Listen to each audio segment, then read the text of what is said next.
To conclude our intermediate skills, it's time to introduce the snatch. In terms of bang for your buck exercises, the snatch is hard to match for its simplicity and ability to be used in multiple ways.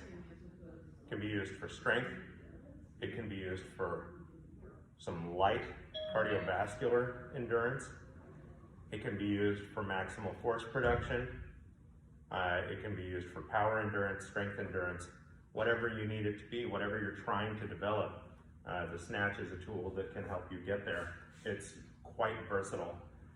And like the press, brings you the joy of hoisting a weight aloft and winning temporarily against gravity.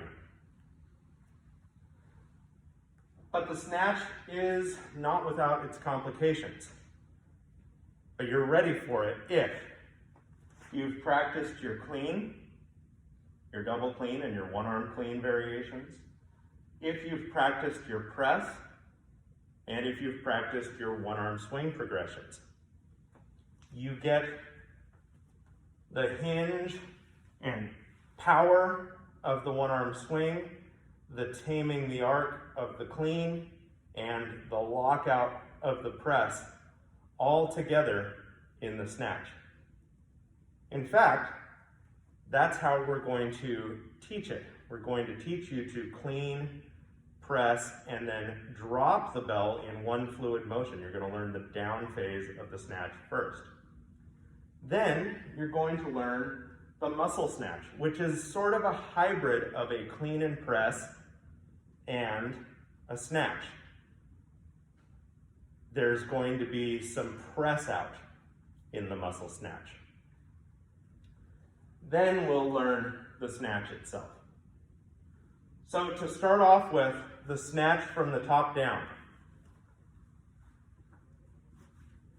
Our one arm swing start, the bell in its lane.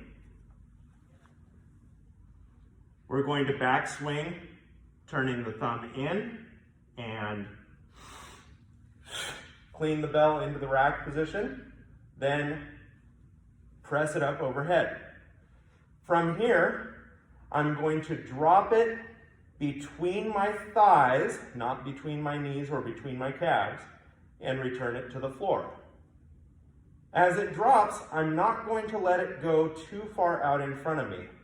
In fact, I'm going to move my body back a little bit, and that's going to help me get a vertical drop. So from here,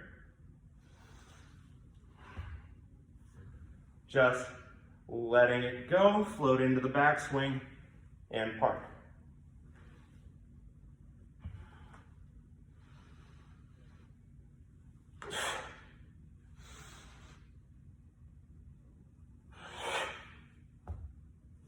And just letting it park. It takes a little bit of a leap of faith, but if you're using a bell that you're used to pressing for say 5 to 8 repetitions, it's a bell that you already know how to drop out of the clean position. It's a bell that you're already familiar with in terms of the lockout. All you have to do is have just a little trust, and you'll be able to get this first snatch drill, the clean, press, backswing, and park. It takes a little bit more muscle than the snatch proper. It's going to be a little fatiguing, so keep the reps short on this first part of the progression. Somewhere in the neighborhood of 3 to 5 reps per side with rest between sides, and possibly a little fast and loose even between reps as you figure out what it is that you're after for the next repetition. Say, I do my first rep,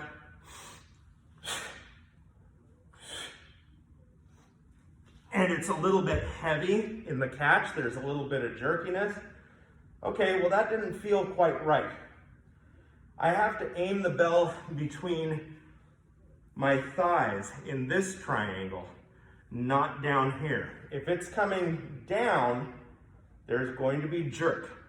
And just like on our one arm swing, if we let the bell get way out in front of us, that jerk can result in some shear and rotational force in the lumbar spine, which is not a good recipe. So, if I want to aim it here, but it went lower than that, I know I need to backswing a little bit earlier. Maybe I was thinking about getting the bell between my thighs and it went lower than that. Well, if that's the case, think about throwing the bell at your lower abdomen as you start to drop. And that'll keep it closer. Clean, press,